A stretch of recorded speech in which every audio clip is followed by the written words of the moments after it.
It was Matt Treese who turned my attention to an interview that Eileen Miles gave in 2015, in which she said, there is still a lot of power built up around mainstream poetry. People are afraid to give America anything but comfort. It's like an ad for guilt. Even poetry is supposed to support it. Last year, I was a judge on the National Book Awards poetry panel and felt there was a weird regard for readability, which struck me as a kind of regard for normality, the regular stuff. And we're living in extraordinary times, so our literary culture needs to wake up. Contrast that with words from the anthology America, a Prophecy, in which George Quasha writes, the prophetic sense is affirming the oldest function of poetry, which is to interrupt the habits of ordinary consciousness by means of more precise and highly charged uses of language, and to provide new tools. Matt Treese is not after the normative in poetry. He gives us new tools for navigating the early Anthropocene. Reductive materialism has had its run, and real culture is happening in the margins where Treese has existed for years, studying poetry, poetics, astrology, mythology, indigenous culture, place, paganism, and other alternatives to the industry-generated culture in a creative feast of self-awareness. Published by, Car- Published by Carbonation Press in April, it's a rare occasion in this selfie-oriented culture for a poet to delay publication, but that's what Matt Treese has done with his career, and The Outside is an occasion. Matt's our guest today to tell us why he waited, what inspired him to write the work in this book, and what poetry means in a culture that appears to be unraveling or nakedly displaying its materialistic vacuousness. Matt is a poet, artist, teacher, and astrologer. He serves on the board of the Cascadia Poetics Lab and lives on the land of the Duwamish people. Matt, what a joy to have you here today. Yeah, it's great to be here, Paul. Fantastic to talk about your work. It doesn't happen very often. I've never interviewed you. I've known you for 10 years, but it's a good occasion to do so with the publication of the new book, The Outside. Beautiful. It took you a long time to get the book out. Why'd you wait so long? Well, this book didn't take so long. Uh, it kind of came together in about a year. But as far as not publishing a book, part of it is uh, just that I felt like everything was based on these kind of highly competitive spaces. And I just, the whole thought of submitting to a ton of contests, shelling out $2,000 to $3,000 to try and get a manuscript picked up somewhere, uh, just felt wrong to me. And so, I have a day job, so I figured I would continue my practice, keep working on writing. I mean, I've written the equivalent of probably 10 to 12 books over the past 15 years. But I just figured the time would be right to find a place, or a place would find me. And that kind of came together for this book. And I'm really thankful because, I did have a manuscript maybe 10 years ago that I sent out once, but then I, I didn't feel like it was ready. And so now I've got a manuscript that I feel like is much richer, and doesn't need a lot of bells and whistles to make the whole thing really work. It's not just a collection of like little one-off projects. It really, the work in here really does speak to each other. They do come of a kind of project isn't the word I like because that feels a lot like our tech-based capitalist culture. Um, and but they do feel like they are part of a practice that is cohesive, even if it is. varied. So I do a lot of different types of exercises, but they all have a very similar cosmology, similar ethos. And, part of that is, as the title of the book, which alludes to Jack Spicer's practice of the outside, which is basically the outside of the poet, where the work comes to you and not you going out and, making clever little things uh, to be, noticed as the smartest person in the room or whatnot. Yeah, you quote Robin Blazer in the introduction, quote, "An outside and other than ourselves speaks to us."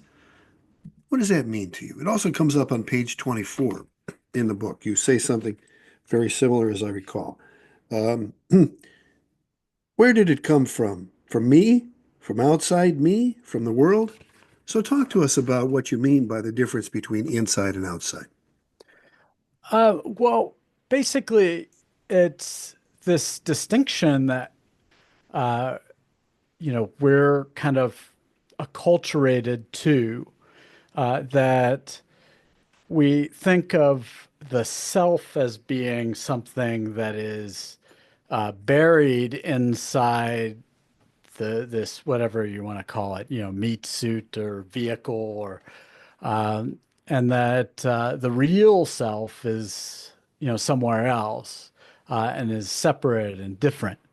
Uh, and what the this inside outside play is about is saying no, like there's, you know, we're connected to all of this vast cosmos, a lot of which we can't always, perceive directly. Um, but, we that's a part of us too, and that we're that the boundaries between self and not self are a little tenuous. Hard to kind of discern where little s self ends and big S self begins. Right. And there is, we do have a need for uh, the ego to create certain kind of boundaries. Uh, but at the same time, this notion that how individuated we are from the cosmos has this, the more separated we are, the less power we have, uh, the less compassion we have, the less we feel connected. And, that's probably more of what's driving a lot of the what the scholars might call alienation from works that are associated with like modernism or postmodernism or whatnot. It's just that grief over uh, the connection to the world. The great way to lead into the next question that I'd planned, and that is your use of the phrase canned candidness on the same page of that introduction I was just talking about. You've also used the phrase NPR poetry to describe a similar gesture. Elaborate on that. Uh, not a total dig at NPR per se, uh, but it is kind of uh, there's a great sketch that happens in the sitcom that Amy Poehler has, Parks and Recreation, uh, with the NPR station there. But it's, this way of trying to look a certain way, but not be affected by it.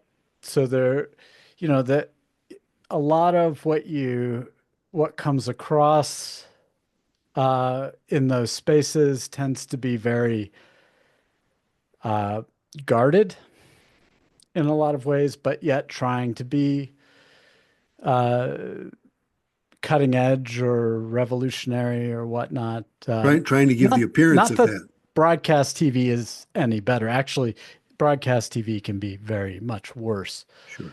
uh, because I mean the candidness. I mean, this is the idea that you can play vulnerability, that you can pretend to be vulnerable, that it can be a kind of cookie cutter way of signaling that um, is I find it very irritating. I have to be honest. It it doesn't feel it it it, it all feels like something I might buy on the shelf at Target. Or you may have bought on the shelf at Target before they were subject to boycott. Right. Two short poems begin the book, pages 5 and 6. Fields full of jasmine flowers and a beaded curtain. I'd love for you to read both of those. Oh, sure. Let me. And you wanted me to share that If here. you share screen, I think it's helpful because there are questions about your lineation that will come up in the Okay. course of this interview that I think are interesting to get a sense of how you go about laying it out on the page. But that question will come. The questions about these first two poems, I think, are more important to get to. Okay. So can you see the? Fields full of jasmine flowers. Mhm. Yeah. So I'll read these and then I'll talk a little bit about where what these came from. Uh, so this is fields full of jasmine flowers. To inhabit this realm is to be within the delicate, formative, concrete, jam-tight thinking. I tuck infinities away. Inside, I come to a place where all extremities ache for movement. At root is a creative feast of self-awareness. What arises fragrant, inward, overthrows form. And then here at the bottom, it has a little thing that says sun at 14 degrees of Leo, and I'll come back to what that means. Um, a beaded curtain. A tremendous mentality demands torso articulation. This double identity, psychic landscapes comment upon everything, fragmenting the intention to sit inside these ancestral frequencies. My being speaks from its belly. Allegiance of a wild trance attracts astral entities toward a state of ecstatic frenzy. Sun at 27 degrees of Leo. And so these were part of a practice that I was doing for, I believe it was the 2015 Postcard Poetry Fest or the 2016 Postcard Poetry Fest. And what I wanted to do was each day to uh, kind of come up with a little oracle for the day based on the planetary movements. And there are these systems of uh, images that are associated with the different degrees of the zodiac. And I have this one book called Inside Degrees by Elias Lonsdale, and he's playing off of a lot of these the Chaldean systems and these old ancient oracle systems, and he was trying to come up with a series of images for each degree of the zodiac. And at some point in the process, his wife, who is his partner in this, in a lot of his projects, but in this one in particular, passed away from cancer. And uh, he then began to rework this whole image system where uh, he was trying to channel uh, and speak with and commune with his deceased wife from the other side. And so each day in August, I pulled uh, all the zodiac positions of the planets and looked up the symbols, and then I kind of created these collages, these little collaged oracles from those each day, and then wrote them onto postcards and sent them out to participants of the Postcard Poetry Fest. Mm. So I'm thinking that the astrology serves in a way to mark the Dharma position of that particular moment in time, because sun and although that would come up every year, though, wouldn't it? That particular position that you're referencing with the astrological symbols. For the sun, yes. But it would get really clunky if I gave you all the planets and their positions. Right. Yes, I imagine. So, sun, this gives you the sun at 27 degrees Leo is going to be a very specific day.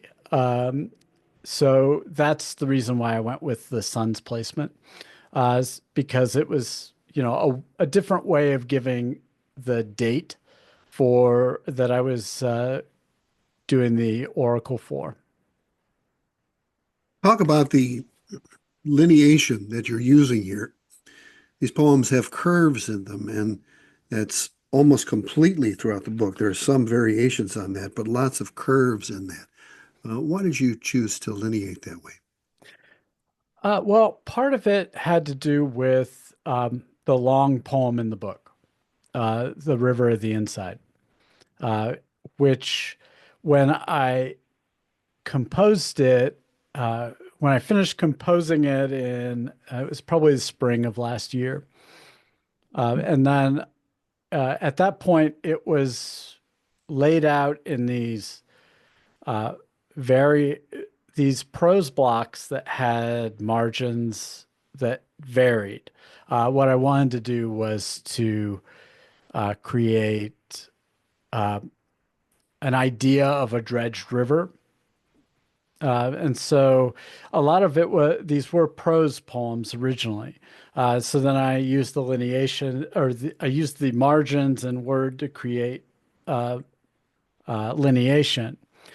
Now, when I moved the poem into this pocket-sized uh, edition, so I mean, you're talking pretty tight constraints on the page.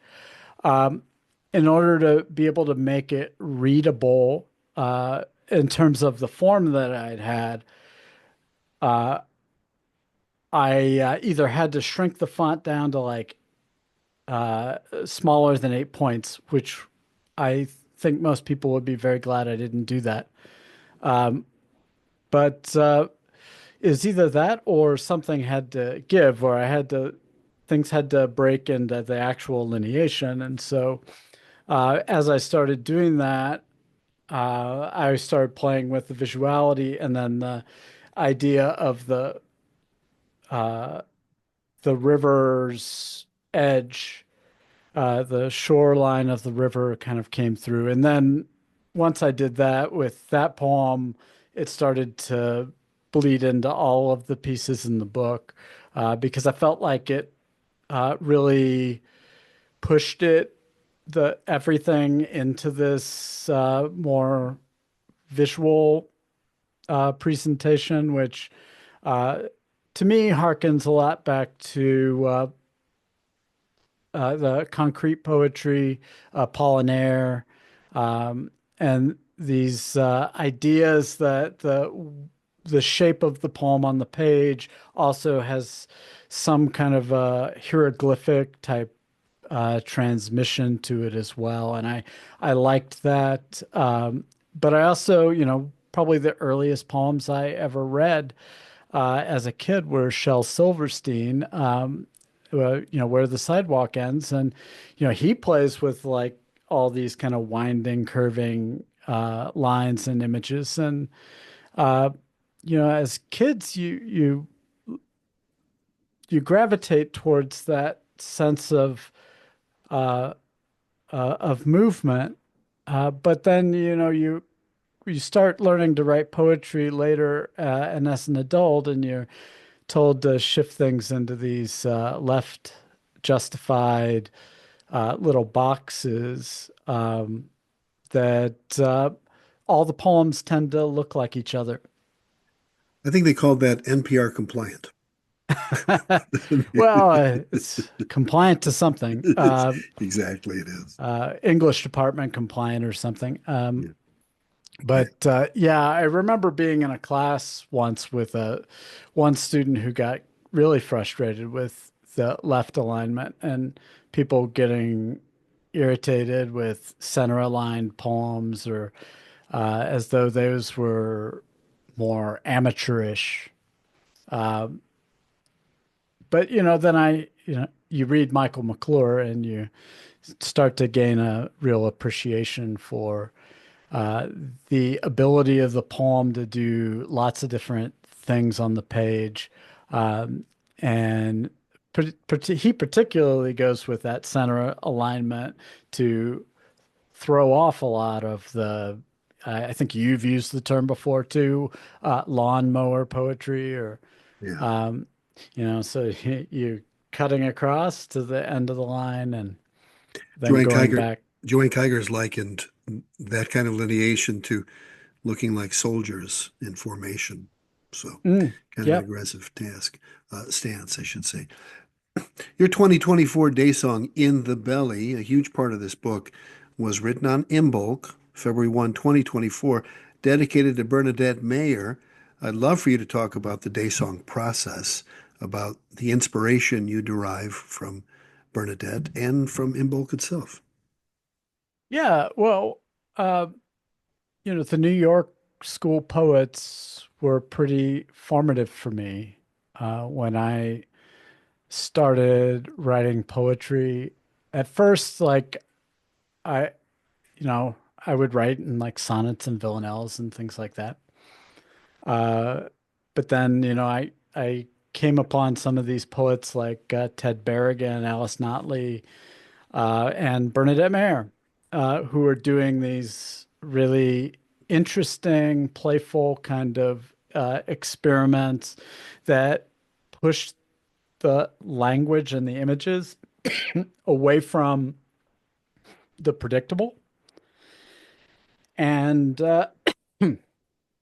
that's always kind of really stuck with me. I've always valued getting beyond what I already know.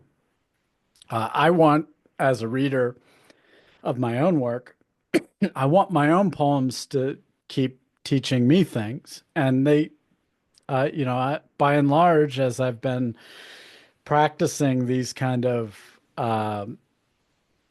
open-ended forms, I find that I'm continually surprised and learn things from my own poems that maybe I wasn't always aware of. Give us an And example of that. um, I think I read something in our little tertulia just last week where I did a poem about the Watts Towers and the Watts riots, and this little snippet that I think I got from Gil Scott Heron, uh, came into the poem about Roy Willikins, and you know, I, I had to go look up who Roy was, even though I'm fairly familiar with the Black Arts movement, and I still like the name. It didn't ring a bell at first, but then it felt like it's the right thing to have in the poem.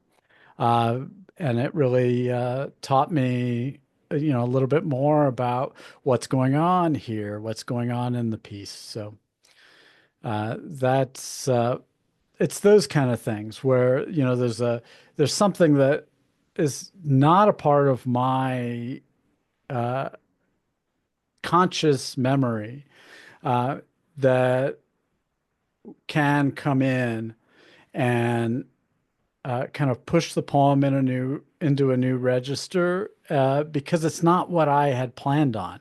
It's not something I would have accounted for, and that's something that I found uh, in Jack Spicer's work, and particularly from his lectures. Like he talks about the need to be, you really know that you're tapping into the outside when things come in that you just wouldn't have chosen or wouldn't have occurred to you.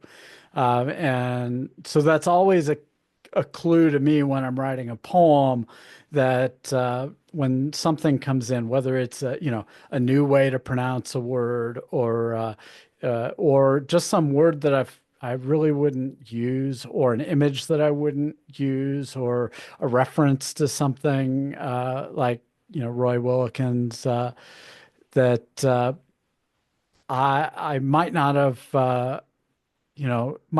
been at the top of my mind, and then it can become a central part of where things go. And so I'm just kind of there to be kind of like a medium or um, a conduit for these things to coagulate. And I really appreciate that. And I feel like I can keep going back to my own poetry and reading it again and again and again, and not get bored with it. Because of that connection to the outside. Exactly. Yeah. Because because what it is like I'm listening to the cosmos. It's like and it doesn't matter where I go to. There's a line in the day song that uh, is kind of my own it's not exactly a mistranslation, but it's not a standard. It's maybe not fair to the Apostle Paul uh, when I translate his phrase to say all that is written is God breathed, because he was a bit of a control freak and would probably not be terribly open to heresy, but things come through. And the way in which that was written in the Greek opened up the possibility that it means something really big, and that something I firmly believe, which is that anything around me uh, can speak to me because it's part of the cosmos, and therefore it's part of my relationship to it, and part of me as an extension. The Amtrak is a person as much as people are, Michael McClure wrote, right? About Imbolc too, paganism, and what you're very interested in it, and Imbolc, a pretty auspicious day of the year. Talk to us about the influence on you. Yeah, so I've I grew up as a in a kind of fundamentalist Christian environment that was not particularly in tune with the outside world. In fact, a lot of what we were taught is that we're supposed to subdue and dominate the natural world. And when I kind of walked away from uh, that particular lifestyle and belief system, I gravitated more towards these kind of older traditions, more ancient traditions. Uh, I mean, we might call it pagan, but pagan really just means heathen, means uh, not orthodox. And but if you look at uh, well, in this area around the Mediterranean in particular, but you see it in different tribal practices around the globe. And I don't want to like smooth over the differences between those. So I try and keep it as specific to that region at the moment. But there, there is this connection to uh, the seasons and why they're important. And that seems to me to be a great link back to valorizing, what we have here, what's alive in just our daily life. And so Imbolc, which is a name for a, a neo-pagan holiday, which derives from an older Celtic tradition, is has to do with the the midpoints of the seasons. And so it is a midpoint between the winter solstice, or the shortest uh, daylight day of the year, and the vernal equinox, which is the balance of the light and dark. Um, and these kind of quarter points, or these midpoints between these larger, um, the solstices and the equinoxes, they tend to uh, be times in which the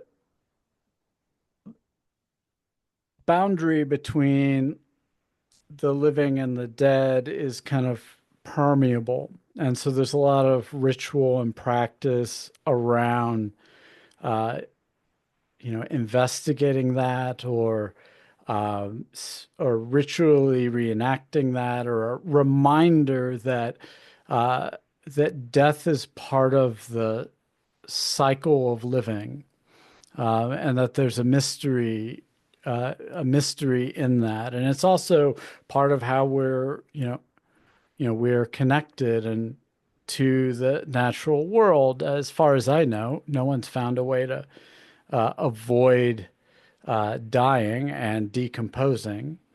I mean, we try to keep that from happening with, pumping bodies full of formaldehyde, putting them in concrete vaults and coffins and whatnot. But it still doesn't matter. The body will break down. The bacteria that uh, are prevalent and make up a good chunk of our bodies will eventually eat away at the cells that create the boundary that is us, and then we join back into the this stream of matter in flux, and whether it's come back as a part of the flowers in the ground, or and in the animal life, or the bacteria that were making us up in some way, becomes something else. And so that's something I really wanted to tap into a lot with that poem. I felt like if I'm going to do a ritual around a day, and then it's on Imbolc, which was what really drew me to doing that. I know you had challenged people to do a day song for Imbolc. I felt like that was a great place to kind of start, and then this notion of the song keeping things alive and going, and uh, but then also meditating on time and the ephemeralness of our existence, and what it means to hold things together. Bernadette did Midwinter Day one day in 1978, winter solstice, in fact. So she might be the sort of goddess head of that practice. Talk to us both about Bernadette and about the day song itself, what kind of preparation you do, what you hope to achieve with it, and how it is or is not like Midwinter Day. Well, I don't know what Midwinter Day is such a, pivotal book. In a way, it's Bernadette's most accessible uh, experiment in that, I mean, memory is fantastic, and I love that book as well. It's very visual, and I love the reissue that brings the text back into conversation with the photographs. Um, but Midwinter Day being uh, this ritual experiment where you're writing, but you're confining yourself to writing spontaneously throughout a single day uh, has that's always kind of spoken to me. It's always a kind of daunting project. I think it's not something to take up super lightly. Uh, it can be very difficult to pull off, and the fact that she did it and it tends to be her most well-known work. It also, like I said, is very accessible. In other words, you don't really need to have a whole lot of frame of reference to be able to follow along with what's happening. And, it begins with her kind of dream journaling, and that she could do that spontaneously for, 26 typeset pages, and then to keep going throughout the day is a testament to her resourcefulness and what she's tapped into, and it brings out a lot of her regular practices, like the dream journaling in particular, I'm thinking of, but also, the attentiveness to the domestic life that creeps into, wow, doesn't creep into it, it's pervading the poem. And, her children are probably the uh, main characters, so to speak, in the poem. And it's just a really kind of beautiful uh, expression that wasn't planned. Well, it was planned, but the writing itself wasn't. Um, and, going into the day song, I tried to pull together some materials, but I didn't quite go to the extent that Bernadette had uh, with, collecting hordes of materials, doing like regular practices leading up to it, um, and uh, weaving that all kind of together and having it seen through to the end and coming out with like a 150 or so pages. I should look at that. 121, I think. Yeah, 121. Yeah. Yeah. But yeah, it's a beautiful thing. And then she timed it for the solstice, which also, the shortest day of the year. So the least amount of light, and so it's like adding to and amplifying the light throughout that day, which is great. Yeah. Let's go to your day song, In the Belly, page 15. Starts at 9:33 a.m.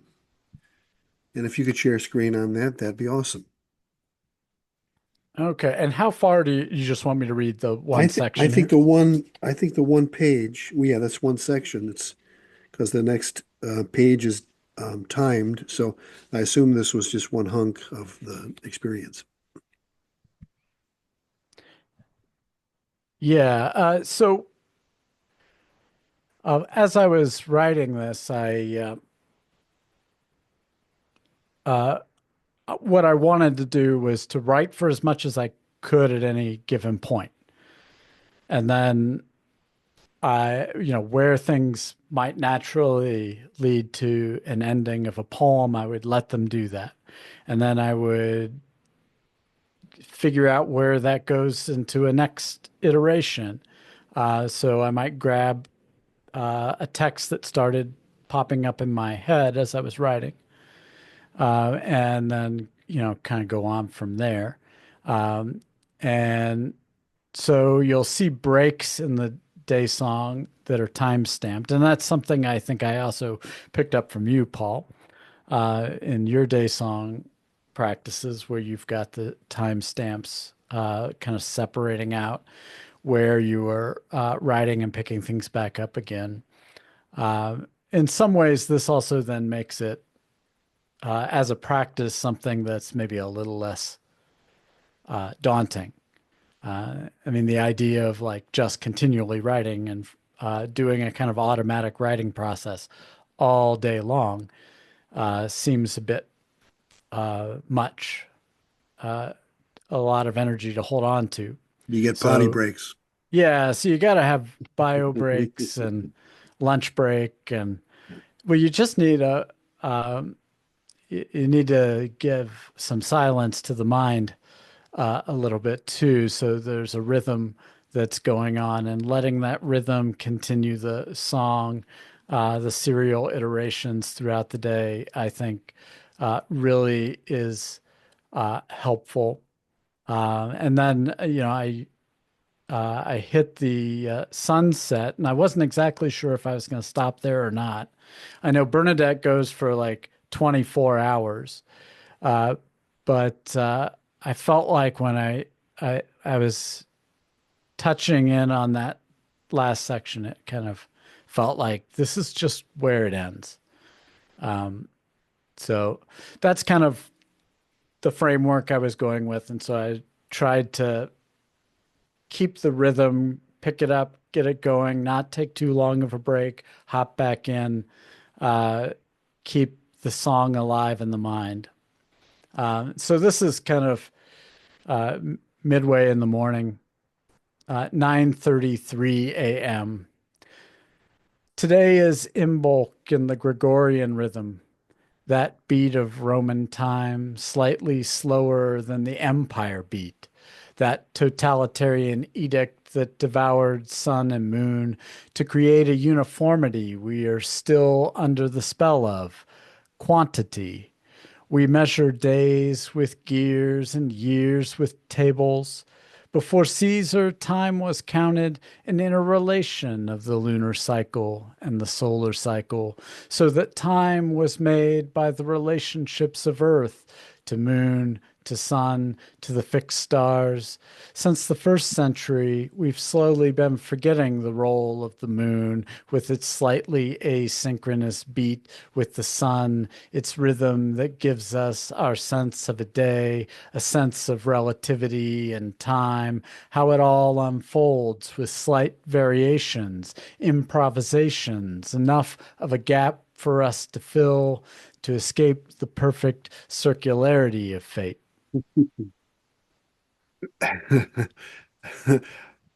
You think the day song is an escape from that fate, that circularity, that certainty, that kind of uh, finiteness? I think it is a not an escape from fate per se, but fate that is um, that it's that perfection.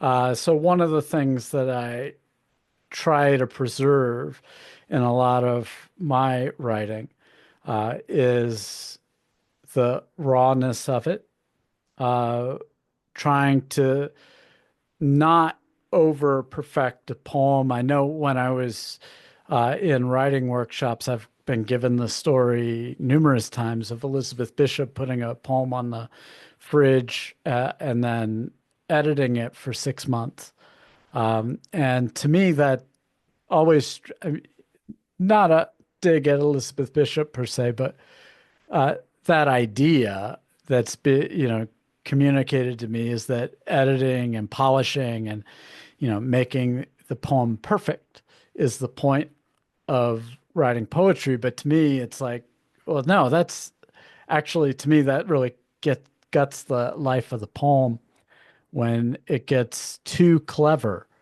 It gets too planned out.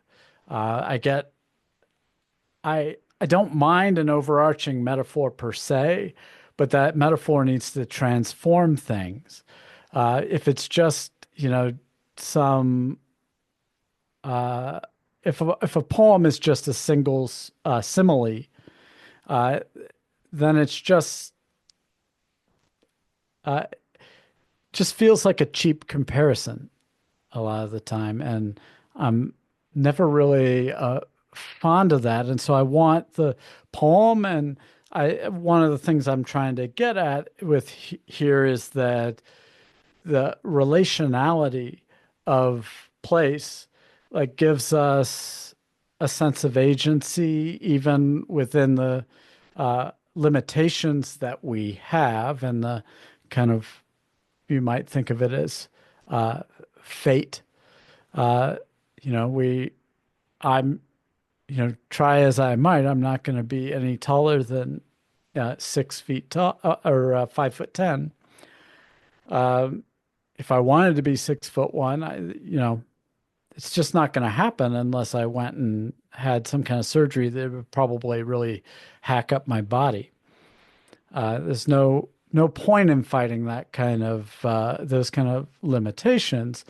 But our relationships can create the situations in which that limitation um, uh, doesn't just turn me into a cog in a machine. Amen. There's a hunk of the poem at 10:51 a.m. You started on page 18 and it ends at the bottom of page 19. I think that also would be an excellent segment to read. Okay. Yeah, let me get that up.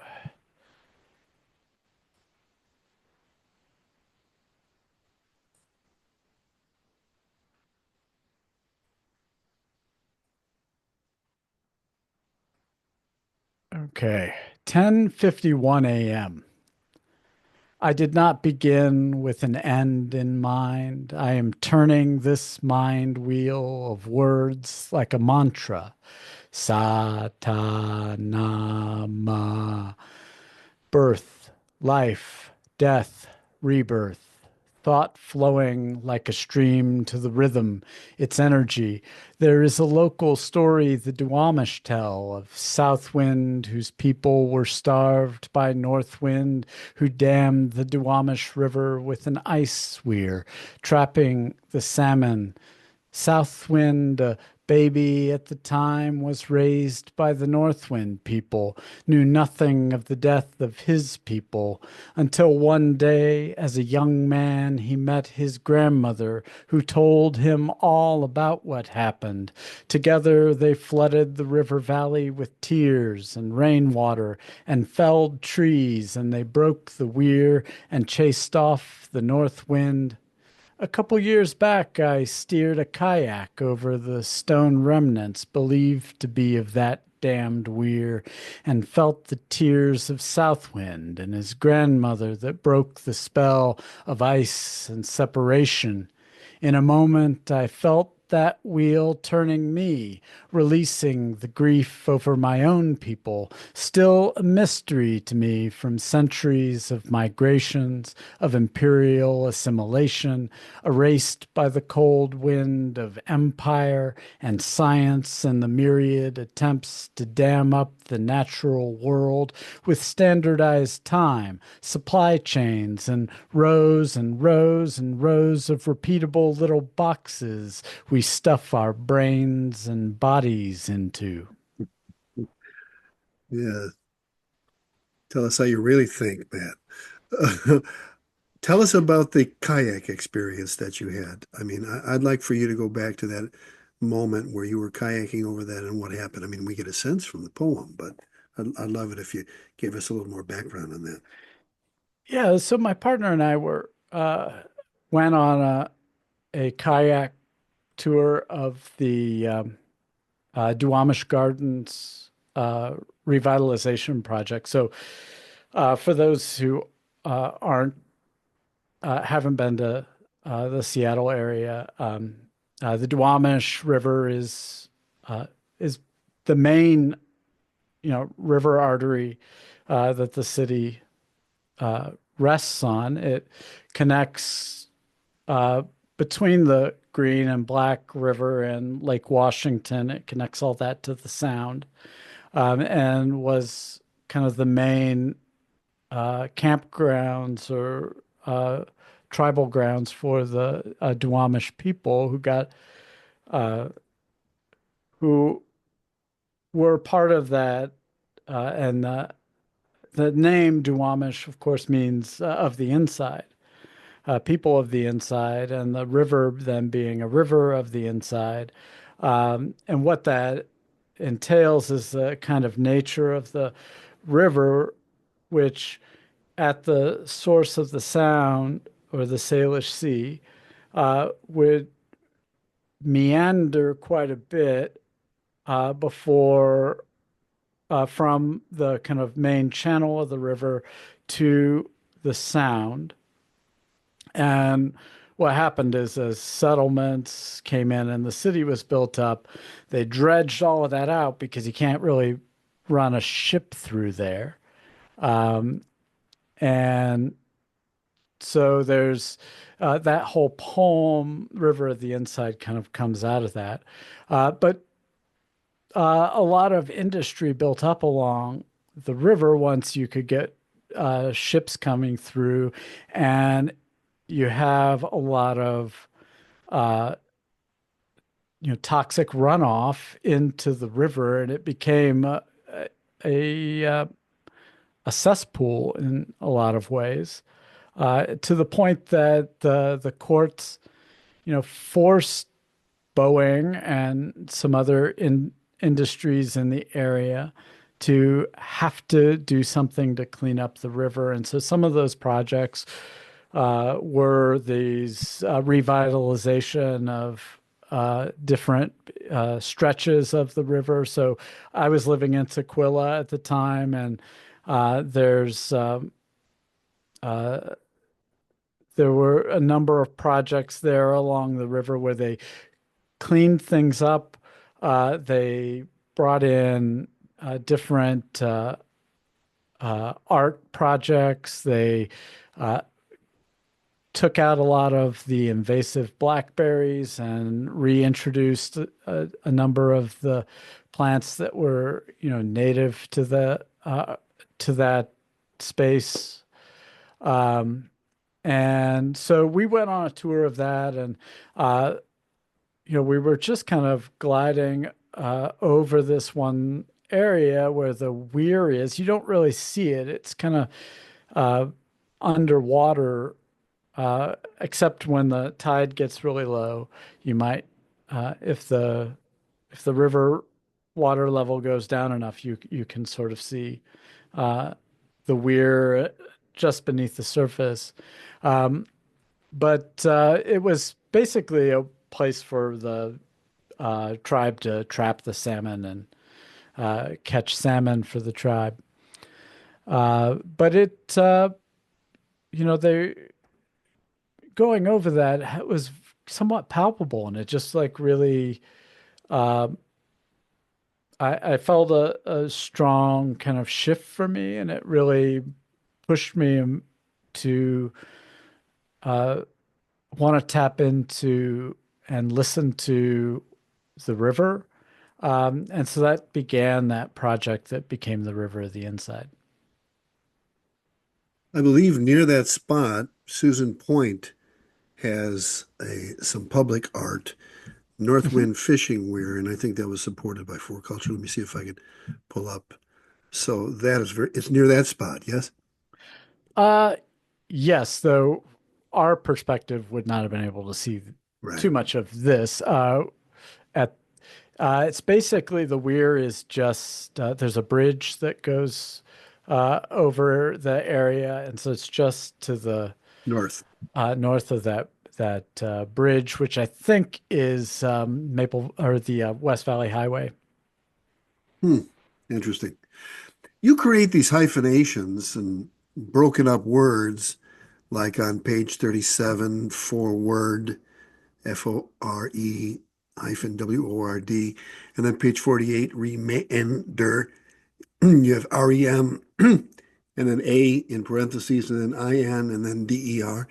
And then page 65, exist stance. So kind of a play on existence. Tell us why this is a practice for you, and what you're trying to achieve with it. Well, it's something I picked up from a couple of places. Um, Notably, it was Robert Duncan's collection, Letters, where he does a lot of this kind of wordplay. But also, I had read Ezra Pound's ABCs of Reading and was really struck by the his treatment of Chaucer and this idea of language having this oral component to it. And I mean, it's obvious that it does. I mean, we wouldn't be able to really talk to each other very well if we weren't like having these sound-based language. But it's something we often forget. I hear so many poets read their poems, and it's just there's not a lot of attention to the sound of the poem. Um, and one of the things for me is like when you sound these words out, and this is what I picked up from Pound about Chaucer and Middle English. Uh, Chaucer, we don't get translations of Chaucer because it's close enough to English.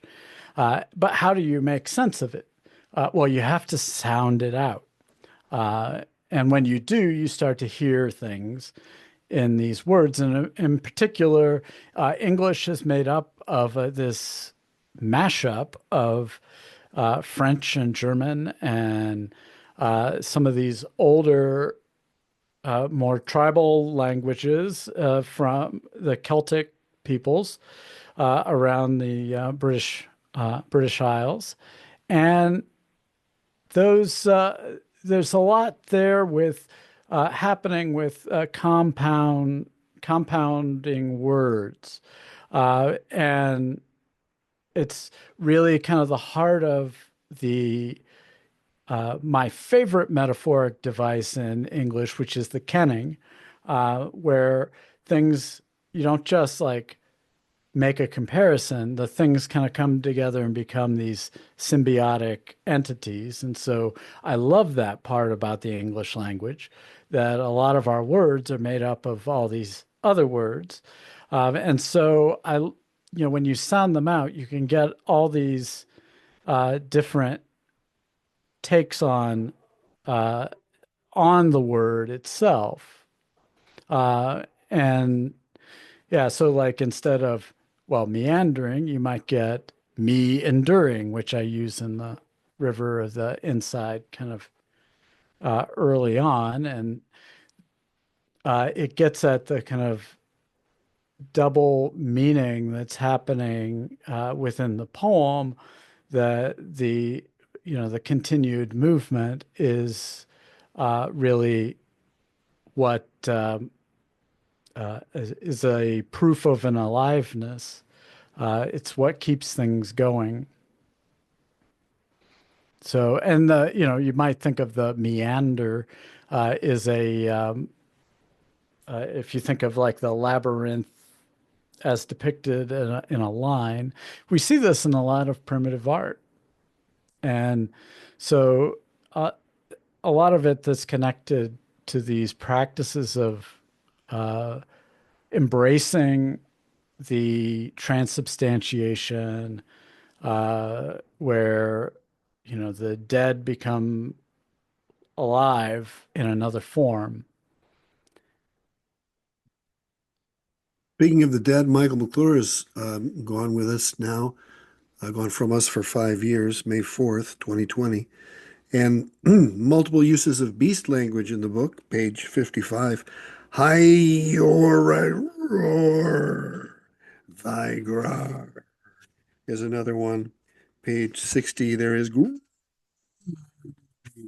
and page 62, gra.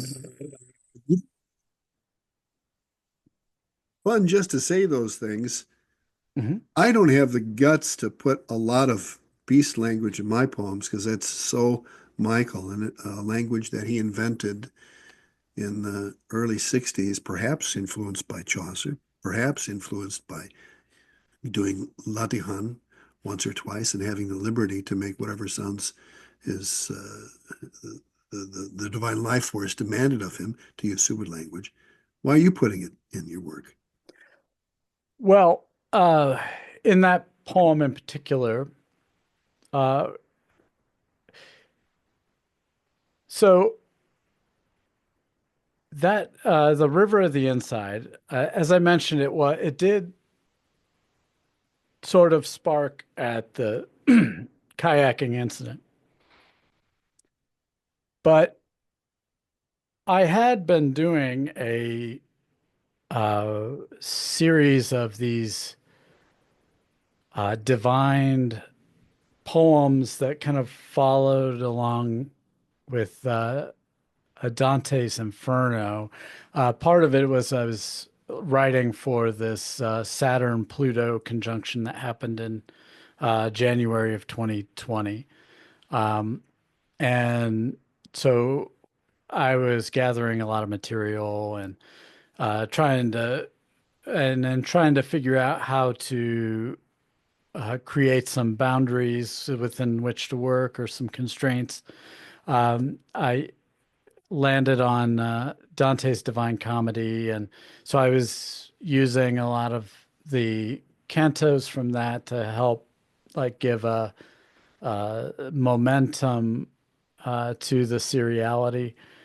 Um, but when I did the Inferno, I ended at 33, and then when I picked up the next portion of it, it didn't feel right to start with the poem with Dante encountering the devil. So I set it aside, and I had always been meaning to do a kind of coda to that uh, to those manuscripts. And so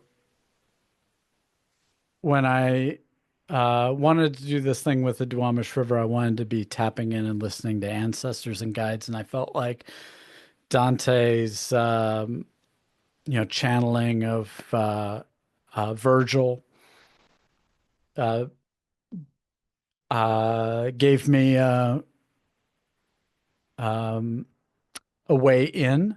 And so I initially, when I was doing those, I was using my a friend of mine, Noah Eli Gordon, uh, had passed away unexpectedly, and so I was originally working with his books and doing a kind of bibliomantic thing, and then I had also brought in Chris Cornell and Soundgarden, uh, who the lyrics there also providing a strand. And so when I came back to that poem and kind of finished or uh, got it to where it needed to go um, for this book in particular.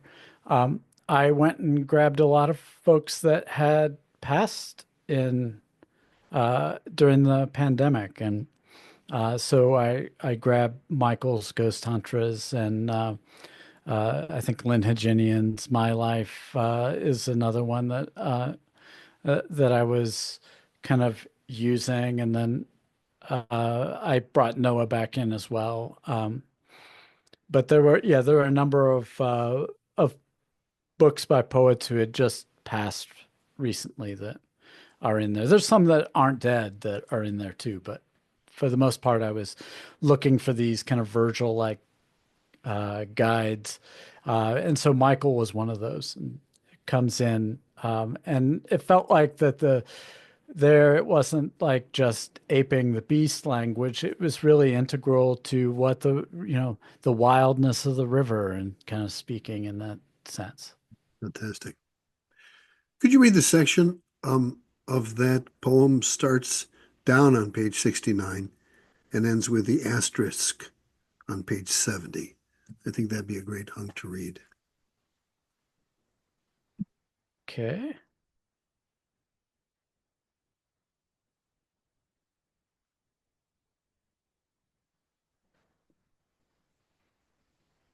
Okay, we got in a wreck, and every single fragment I'm joined with. Can you hear the sirens moaning? What about you people out there in the boondocks? A serial poem needs someone who's turning. It keeps on raining. Not to say, don't let it bring you this thing. It ain't this path you come around. Presence is there, keeps on raining, cold wind ripping, sense of the blue planet seen from space, from the valley. I've come to write, turning you not exactly the same glorious sound of a one-way idea. I drink so much of Mother Earth. Will eventually show you can't get it down without the shape it's working toward. Mysteries. Can't get the age of Dante to teach us the method of the river of sight, looking for a new place to build, a bigger land than Eugene Semple had bragged about creating. The heat now makes things more foul, unbearable hoi polloi, telling you how screwingly spiritual any great nation there must be, a parcel of property on the river, hopeless singing 250 feet of waterfront and enough space to rise to opportunities. Scrape the sky alone holds the constitutional authority to repudiate new lands. I look up sometimes to see the cloudy veil that covered us, too serious to allow the intrusion, a miracle, agriculture or sanitation or military science. Somebody's excited. Only castles made of burning source contains a howling in your head. Genesis will come turning its own principles when the sun comes up. Yeah, that line on the previous page, I drink so much of Mother Earth will eventually show you can't get it down without the shape it's working toward. Yeah, I love that. I don't want you to explain it, but I also love that the water and the earth have a particular intention for you. And so drinking the water in this case, and probably one of a number of things, eating rhubarb, having a latte, taking a psilocybin, eating a pizza, many, many things would be natural to help get you towards that shape it's working towards. Is that kind of what you're getting at with that? I Well, I feel like the parataxis of that statement Yeah, you know what? If you could pull it is up on the phone, I'm sorry, on the screen again, I think that would be helpful.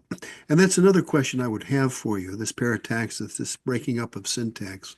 I know that sometimes you use collage methods, but it would be great to get you on the record to talk about that. right. It's something I found um, in the work of Gertrude Stein that really spoke to me, and then also, more contemporary poets like Lynn Higinian, Sheila E. Murphy. They do this where it's, the sentence, um, and you can think of the pun of the sentence, it being a grammatical unit, but also like, uh, being a kind of punishment. Um, that that there's so much within the relationships and how we put language together, that if you stretch and open things out, and there are lots of these openings within those syntax relationships that can keep it from being so cut and dried and allow it to be more of an open-ended thing. And in the poem as a whole, I do try to avoid punctuation on the ends of lines. I usually do anyway, just because it seems superfluous to this. The line gives you enough of a break that it it's not absolutely necessary. There are other ways in which you can cue that. But I like when sentences bleed into each other. And you get this kind of relativity or this bridge between the ideas so that you have these parallel thoughts that are happening and they can both exist at the same time.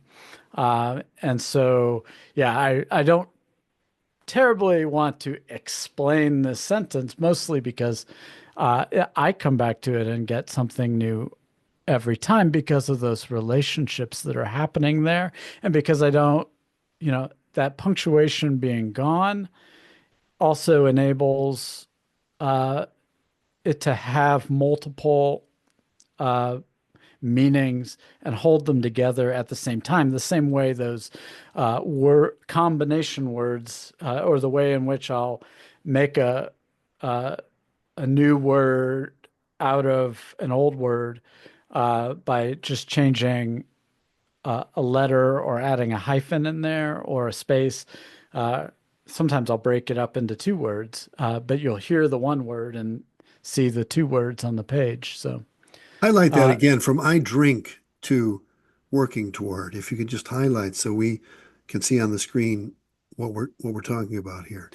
yeah, well, I mean, if you think about the line, Could you do that? Could you highlight that on your screen so oh yeah, our attention is drawn to right there from I think. I'm sorry, I drink, right? A little lower. Yeah, right there. Just highlight there to working toward. Yes, exactly. And then read that so we hear it again in your voice. I drink so much of Mother Earth will eventually show you can't get it down without the without the shape it's working toward.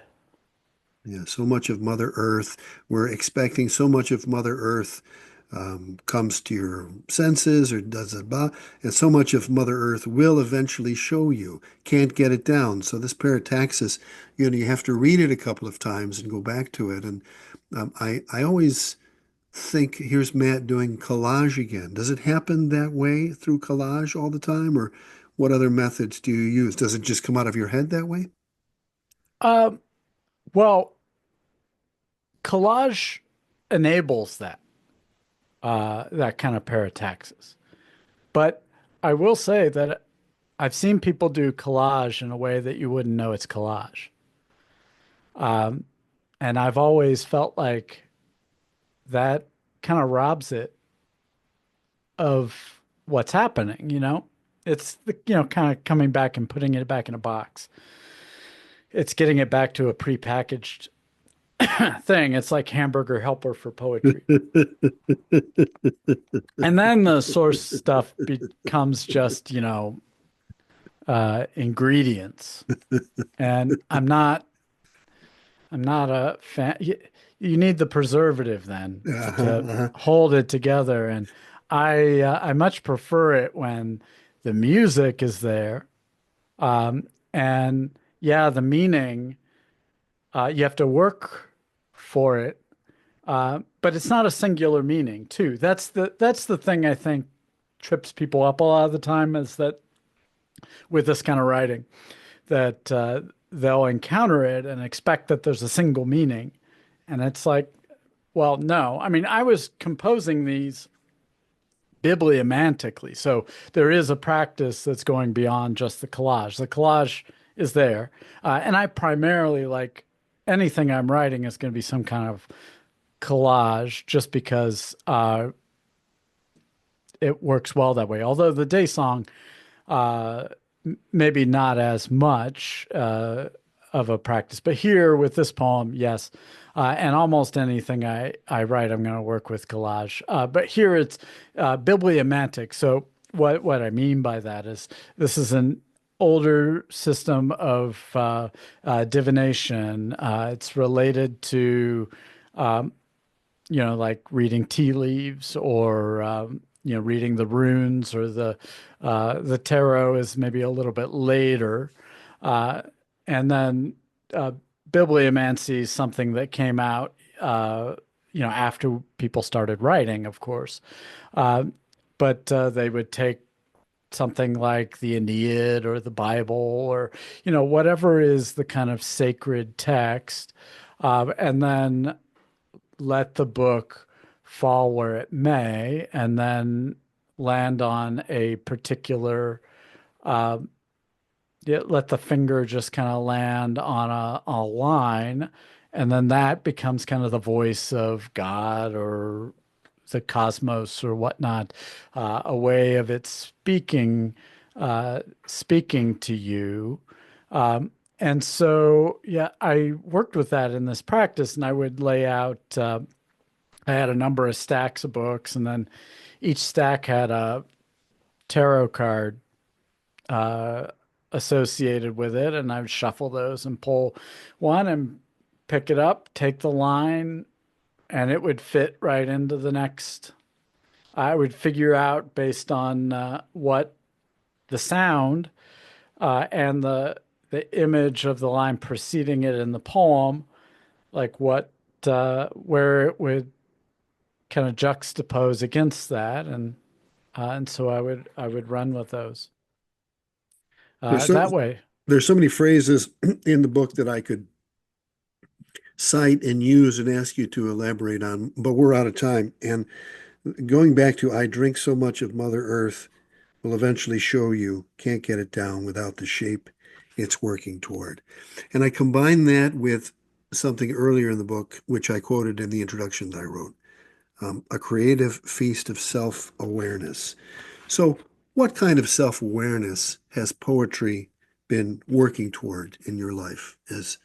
What's the most profound way in which this is working on you and shaping your own being to be that a person who's aiming towards being noble as a human being? I think the main thing is that um, when I, working with poetry uh, in an open-ended sense, where I am letting the poem uh, come through kind of, to use Denise Levertov's uh, language, organically. Um, what this does is it gives me another way of knowing that I find is much richer than what I learned or maybe had beaten into me in a way uh, through or schooled what I was schooled into learning, and it enables me to let go of a kind of certainty or an arrogance toward the natural world, toward other people that I find often uh, gets in the way and cuts me off from other people, and in that um, when I feel like I know somebody or I know what they're doing, and the judgment kind of comes in. Uh, this poetic practice and remembering that enables me to like back off and wait and not react. The opposite of what social media is kind of trying to get people to do, which is to fight and duke it out for so that they're generating more people in that space and uh, not paying attention to what it does to them. It just makes things a lot richer, and I also it enables me to also have to think relationally, so that everything is about connection. As Gregory Bateson often talks about patterns that connect.